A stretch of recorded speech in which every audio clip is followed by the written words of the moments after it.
وہ قادر مطلق جو ہر خامی سے پاک ہے ایک رات اپنے بندے کو مسجد حرام یعنی خانہ کعبہ سے مسجد اقصی یعنی بیت المقدس تک جس کے چاروں طرف ہم نے برکتیں رکھی ہیں لے گیا تاکہ ہم اسے اپنی قدرت کی نشانیاں دکھائیں۔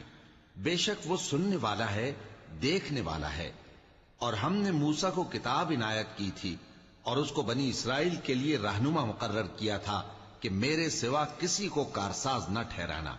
اے ان لوگوں کی اولاد جن کو ہم نے نوح کے ساتھ کشتی میں سوار کیا تھا، بے شک نوح ہمارے شکر گزار بندے تھے۔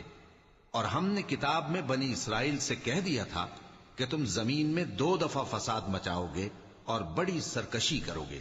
پس جب پہلے وعدے کا وقت آیا تو ہم نے اپنے سخت لڑائی لڑنے والے بندے تم پر مسلط کر دیے اور وہ شہروں کے اندر پھیل گئے اور وہ وعدہ پورا ہو کر رہا۔ پھر ہم نے دوسری بار تم کو